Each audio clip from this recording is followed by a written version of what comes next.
What's going on, guys? In today's quick video, I'm going to be showing you how to get the best settings for your Phantom 4 or Phantom 4 Pro, which I have, in the DJI Go 4 app. Now, I know I did a review about the best settings last week, and I got some good feedback on that, but today I'm actually going to be showing you how to access these settings inside the app. Last week, I just kind of talked about it. Today, I'm going to be showing you how to achieve these inside the app. So, I know with the latest firmware update, that apparently D-Log was updated as well, because in the past D-Log has been just a total wash as far as a color profile, and not very many people have liked it due to its limited dynamic range and lots of other stuff with noise and stuff like that. You can go read about it on phantompilots.com.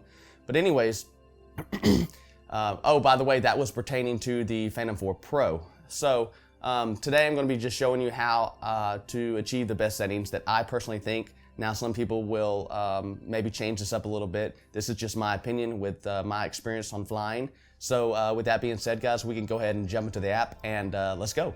All right, guys, so we're inside the DJI Go 4 app. I'm on my NVIDIA Shield K1. I switched microphones to my computer microphone, so it is going to be sounding different. So I apologize about that. But anyways, let's go into the app. We're going to hit Go Fly. And I just started up my remote and my DJI Phantom 4 Pro. Now you can see my dog here in the background. Go ahead and focus on him. Now, I think I have manual settings enabled right now, so it's going to be looking dark. But this isn't what this is designed for. So this is just manual settings right now. So what I recommend doing for achieving the best settings is most people leave this on auto. And see, when we go out of auto, it adjusts our ISO, or when we go into auto, it adjusts our ISO, and then it adjusts our aperture, shutter, everything like that, shutter speed, whatnot. If you see at the top right up here, the ISO is 800. Right above where it says 3 feet in the middle top of the screen, our ISO has adjusted to 800. The shutter speed is 1/60. Our aperture is 2.8. Our color profile is decenter-like, and we are on auto white balance. Now, to achieve the best settings, in my own opinion, we're going to go ahead and switch this to manual mode, or actually you can leave it in auto mode if you want. But manual mode seems to be a lot better if you know what you're doing. That is really meant for people that know all about aperture, shutter speed, ISO, that kind of thing. But it's kind of simple to understand if you just get the basics. So what ISO does is, if I take this slider right here and adjust it up or down, what ISO does is it allows light. So when you go higher on your ISO, your picture is going to be brighter. So what that means is if you're in a let's say a darker room like I am right now, the higher I go on this scale, the lighter the image is going to be. But take for granted that the higher ISO that you have, the more noise you're going to experience in the photo. See how you can see what it's focusing on, but if you look at this blue bucket over here, can you see like the black pixels moving around? It just looks noisy. It looks like a old TV. If you turn it on and you don't have a channel, you know, it looks like that snowy noise crap that's on the TV. That's exactly what noise is, basically, in a nutshell. So the lower the ISO, the less noise you're going to have in the picture. And my home point has been updated. Nice. So when you're outside, most of the time, if you're in daylight outside, most of the time this is just going to be set to 100. But you can fiddle with it however much you need to. Now, another thing that goes in hand with ISO is your aperture. Your aperture is how wide or how narrow your blades are inside your lens that allow light in. So a low aperture is going to allow the most light in. It's kind of backwards. So if I go to a high aperture, that means that I need to adjust my ISO to allow more light in. So what aperture also does is it adjusts your depth of field. So if I have a low aperture at 2.8, if I, tap to focus on my dog and in the background there was other stuff farther away from him, those would be blurry because it's just focusing on my dog, and everything else is it's going to be blurry because of the shallow depth of field. If I bump that up to, let's just say f8 or f9, since that's what it went to, then, and I focus on my dog, then more things around him are going to be in focus. This is kind of a bad example, me doing this inside, but I'm just kind of explaining this to you. So when you have a low aperture, there we go, 2.8. When you have a low aperture, it's actually allowing more light in because the lens is opening up more. When you have a high aperture, the lens is closing itself off, so it's not allowing as much light to get in. But you can always manipulate this system by adjusting your ISO, your aperture, or your shutter speed. So your shutter speed is basically controls how fast the shutter takes the picture, or video, you could say. Now, the old school rule of thumb that still goes on today is when you're recording a movie or a video, you're always going to want to double your frame rate. So if I'm shooting in 4K at 60 frames per second, I'm going to want my shutter speed at 120. If I'm shooting at 30 frames per second, I'm going to want to drop that down to 60. And if you see, when I drop the shutter speed down, then my picture gets lighter, because what you're doing is you're allowing the lens to open up more during that picture or that video.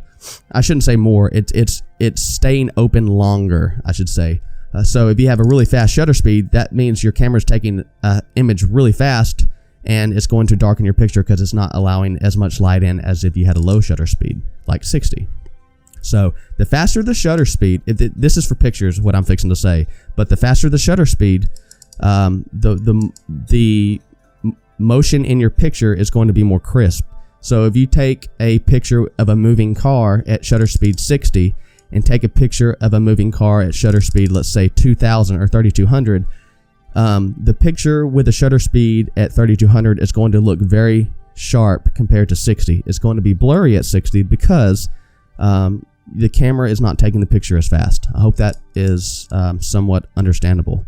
But anyways, all three of these, ISO, aperture, and shutter, all three of these control the amount of light that come into the camera, and control how bright or how dark your picture or video is going to be. So with that being said, if you don't really want to mess with all of this, just put it on auto.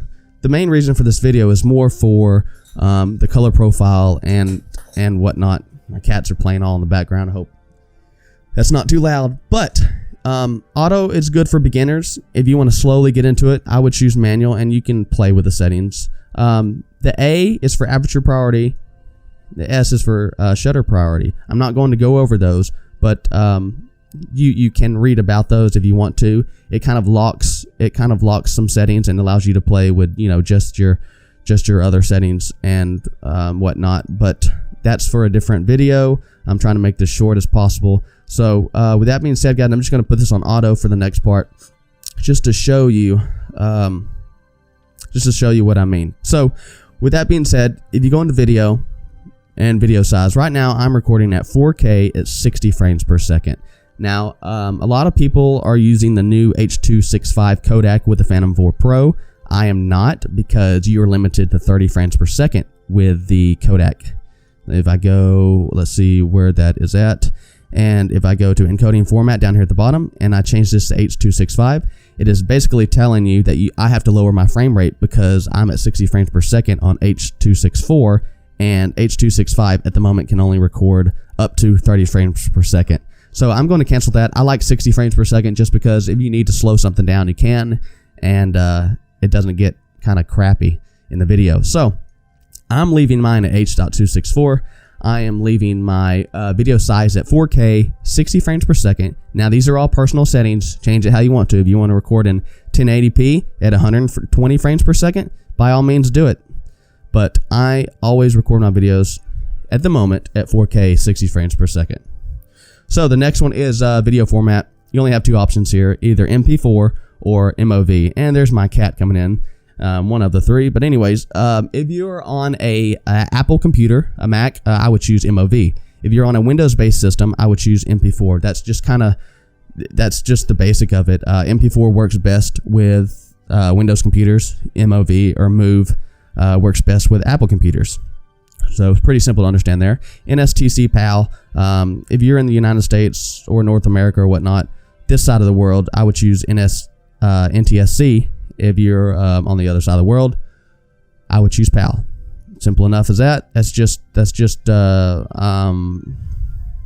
not really sure exactly how to explain that without being confusing. So just believe me in that standpoint. White balance. This is either some people like it and some people don't. So I rarely ever use auto white balance. It's on there right now because I was testing out some settings in my last flight. But if you're outside and it's sunny, choose sunny. It'll just help you out. Right now I'm inside, so it's going to look yellowish because I'm really not in a sunny environment. So when I'm inside, I would actually choose this one right here. So that would give me the best color, I guess you could say, for white since I'm inside. And let me go back to my white balance settings. I've never used neon. I don't even know. It didn't look like it changed much, but it did a little bit.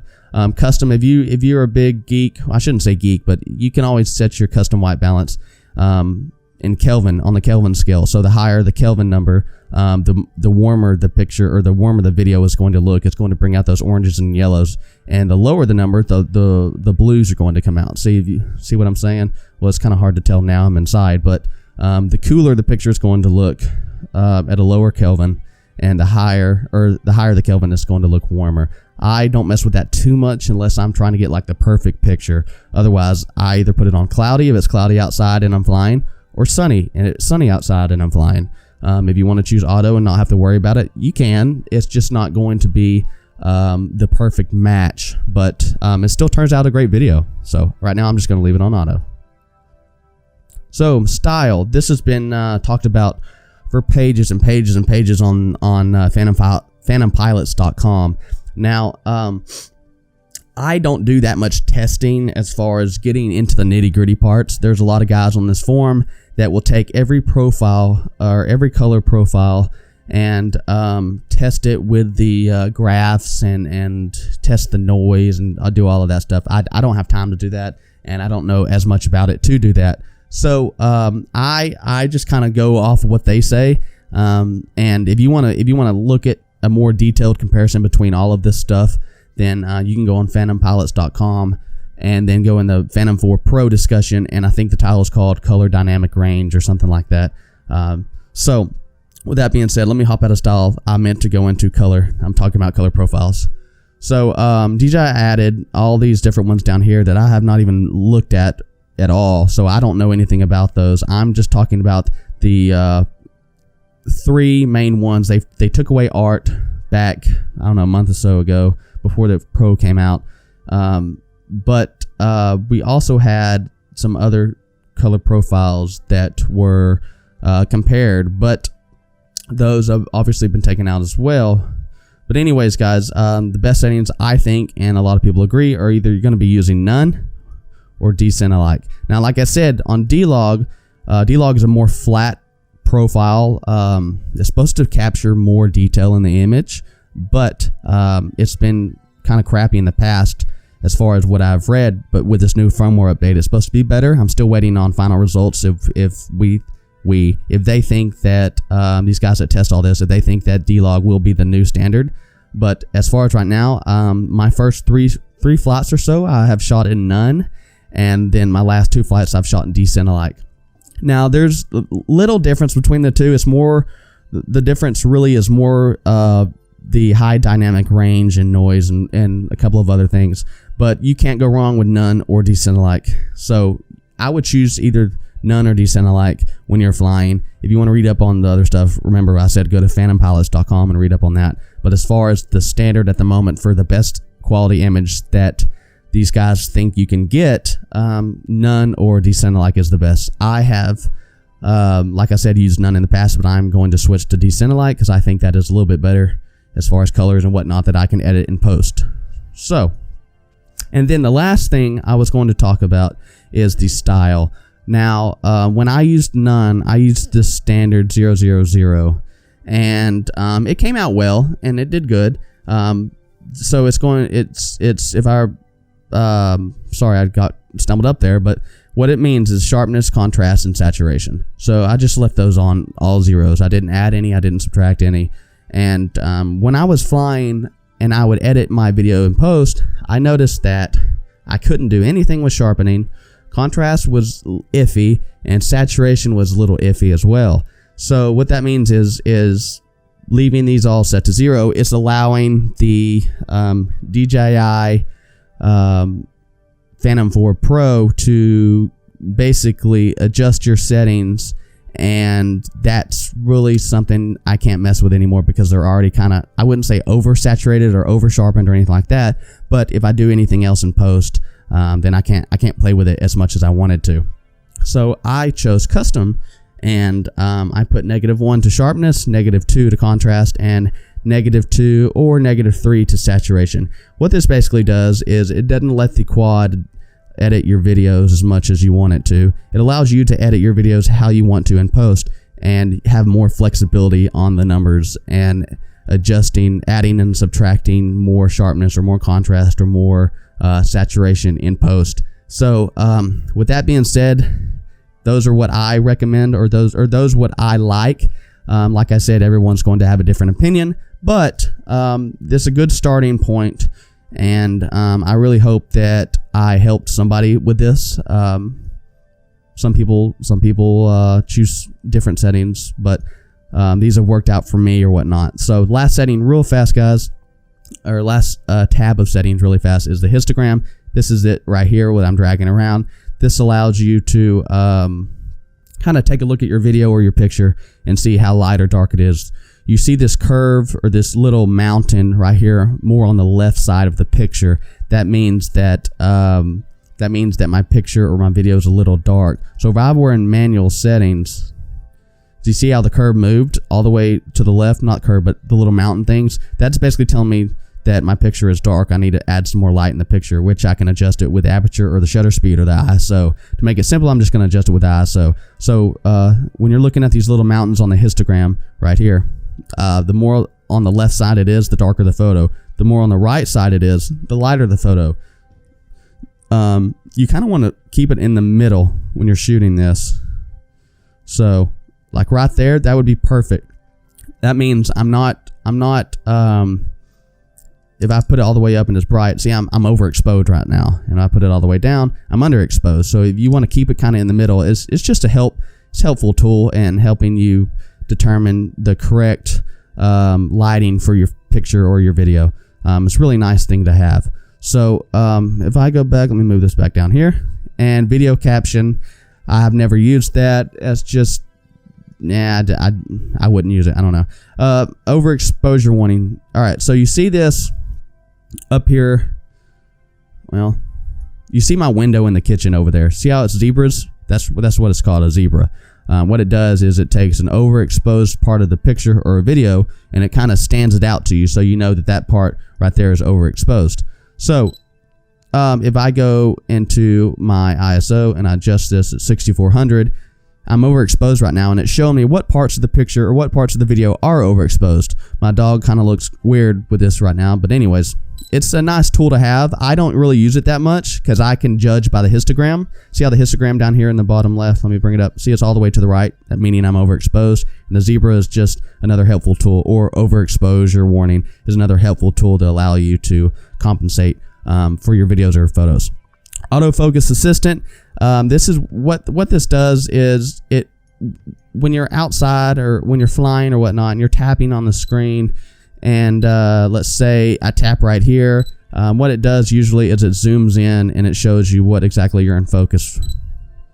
So same thing with manual focus assistant. If you have that turned on in your settings, when you hit autofocus, let's say right here, it will zoom in and it'll tell you, or it zooms the picture in, and then it kind of just lets you know what you're exactly focusing on. So let me get out of this. And front LEDs auto turn off. I always just leave that on. The grid is lines on your photos, help you see if everything's level or not. I don't know if you can see. Let me turn my ISO down a little bit. There we go. You can see the grid. It just basically breaks up the picture in squares, It allows you to get stuff level. If you're looking at the horizon and you want to make sure it's level so you don't get back to your post and start editing your video and figure out that the horizon's tilted a little bit, it'll just let you level your picture. Or if you want to use the rule by thirds, meaning, you know, if I want to stand over here where my dog is, where I'm autofocusing, and capture something right there, and, you know, leave the rest of the frame to openness or whatever, you know, just kind of makes a different style of video or a picture instead of everything always being in the middle, just like a regular picture, and nothing creative about it. Also on the grid, you can do diagonals too. It's just kind of a help stuff out there as well. I usually don't use the grid at all, so I will turn that off. And then center point, it just basically marks the exact center of the picture, and you can choose your different looking, but whatever you want to call those icons. There's a good one. And then you can obviously change the color of the icon right there. So I don't use that at all as well, but some people find it handy if, you know, if they're taking a picture, a professional picture or whatnot. So anyways, besides that, you can save your camera settings right here and save different profiles so you can easily switch to them without having to manually adjust, you know, all this every time you want to change something up. I usually just set my stuff and forget about it, depending on if I'm flying. Most of the time I fly during sunny weather, but that's all, you know, everything is subjective. So with that being said, guys, I hope I explained it easy enough for you to understand, and I hope somebody got something out of this. It would be appreciative for you to leave a like button if you did like it, leave a dislike if you disliked it, but I hope you enjoyed it, and if you have any questions, leave them in the comments, like I said. And anyways, I think that's pretty much it. I hope it didn't bore you too long, but we will be done with the tablet. And anyways, let's hop back into the camera. I really hope you enjoyed that video, guys. I hope it was easily understandable and you got a lot out of it. Now, if you have any questions or comments, leave them in the comment section below. I would appreciate it. If not, then that's fine. And just like the video if you enjoyed it. Dislike it if you disliked it. Hope everybody liked it. But with that being said, guys, hope you subscribe. And I'm going to start live streaming my flights very soon, so to have a little bit better interaction with you guys. So with that being said, hope you all have a great day, and I'll see you on the next video.